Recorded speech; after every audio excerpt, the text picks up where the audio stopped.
Guys, for today's video, mag-unboxing tayo. Medyo matagal-tagal tayong walang upload kasi po namatay po ang ating nanay. Kaya medyo sad po tayo. Pero syempre tuloy pa rin po ang buhay at tuloy pa rin po ang ating pagtitinda. Dahil kailangan nating mabuhay. Kailangan nating mag-move on. Ayan, mag-unboxing lang ako. Nagpalalamove na lang po tayo dahil wala pa po tayong time mag-Divisoria. Ito lang, sa mga toy pads to, umabot siya ng 4,475. Ang plano ko lang sanang bilihin is mga squeezy, yung mga dumplings, mga siopaw na squeezy. Kasi yung pinili ko nung nakaraan na nag-Divisoria kami, ang bilis niyang nabenta. So sayang naman kung yun lang ang bibili natin, sayang yung palalamove. Ang binayaran ko sa lalamove is 220. Meron din kasi silang mga clamps. Doon yan sa may basement, Divisoria Mall basement kay Irene Toy Store. So huwag ka mag-cellphone, pwede. Didinig. Eto, meron siyang mga clamps kasi konti na lang yung mga clamps natin. This one is 100 pesos, isang ganito. Medium size lang siya. Ito yung sumunod na size. 140, 1 dozen. Binibenta ko to ng 25 pesos. Ito ay 20 pesos. So, tutubo na rin tayo. Malaki rin naman yung tubo dyan. Kaya bawi rin naman po yung ating pagpalalamove. Yan. 120.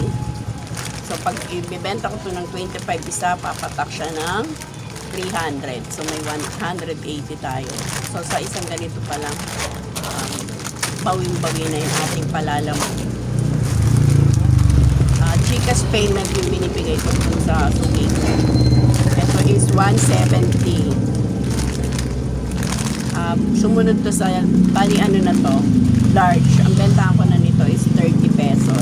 So, 360 to pag nabenta. Ang kunan lang is 170. Diba? Laki ng tubo niya. Plus, eto, ponytail. Sabi ko plain lang na black, kaso wala ata sila.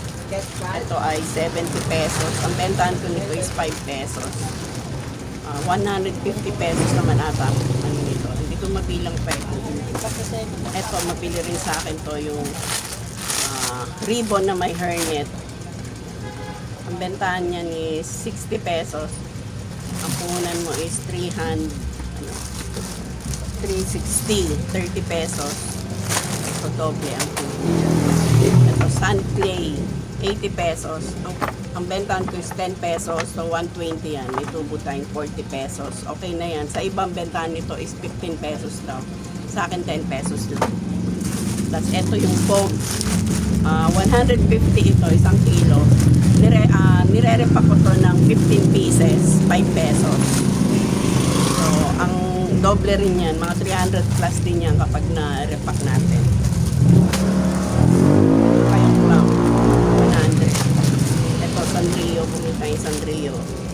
Ito ay 1/4 lang, 60 pesos. Yung nagre-repack ako nito ng palima-limang piso. So, malaki rin ang tubo nito. Ito, pamaypay. 170. Ang bentahan ko na nito ay 60 pesos isa. So, 360 ang labas niyan. Ang puhunan is 170. Ito na yung resibo ko. Ano lang pala, 4,315 lang. Plus, eto yung mga, uy, what's happening? Son, ba't nag-oras? Eto na yung mga squeezy. Eto raw yung bago ngayon. Butter. Ang puhunan niya is 480. So, pumapatak siyang 40 pesos. Benta ko ito ng 70. Ito yung mga malalaking dumplings. Tuwan-tuwa na naman yung mga bata. Ang puhunan niya is 451 dozen lang to. Mga plain yan. Ganda natin yung loob. Ang hirap buksan. Ayan, nasira tuloy. Ayan. Plain lang siya pero iba-ibang color.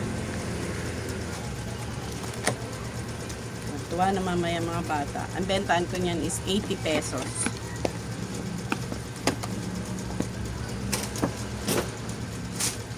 Ito flashlight. Mabili na rin yung flashlight na may pito. Kaya naubusan na tayo ng flashlight. Pito marami ako. So, ang puhunan niya is 250, 48 pieces. Maliliit lang. Binibenta ko ito may kasamang pito. 30 pesos. Lalagyan natin yun ng pito. Ito pa yung squeezy. Ito yung bago daw na squeezy. Parang tube ice. Ayan, tube ice. Ang puhunan niya rin is 480, 40 pesos. Bahala na kayo kung magkano nyo siyang gustong ibenta. Ito, ponytail pa. Ano liit. Ay, bigat. Ay, nakatip eh. Ano? Nasira yung lalagyan ko. Ito pa isang dumplings. Ano naman to? With color, with ano. Ito, ibang klase to. Ito yung may glitters. Medyo mahal siya. Uy, 600 ang 1 dozen. So, mapatak siya ng 50 pesos. Bibenta ko ito ng 90 pesos. Yung tindera ko ay magpakita. Huwag sa camera to eh. Kasi may tinataguan. Kaya yung magpakita. Hindi nangangati kasi. Uy. Eto last one. Siopaw pa rin yan. Kaya lang ito ay wait lang, ano yung tsura? Pag nasol, magbukas ka ng isa nakasample. Ha? I-ano mo ganito, pa-plastic na. What's happening? May oras. This one, ito. Isa po dito. Ano siya? Emoji. Meron siyang mata. Emoji. Ang punan niya is 480. 40 pesos din yan. O yan guys. Yung mga gustong magtinda ng ganito, pwede kayong mag-order through Lalamove. Tawagan nyo lang si Ate Irene Francisco, yung kanyang messenger. Pwede kayong mag-order. Tapos, palalamove nyo na lang. Igaganyan natin siya so, no? Plastic na. Guys, bye-bye! At i-display pa natin yung ating pinamili. Pinda na rin kayo ng ganyan. Yan ang mga in-demand ngayon sa mga bata. Bye guys, and thanks for watching!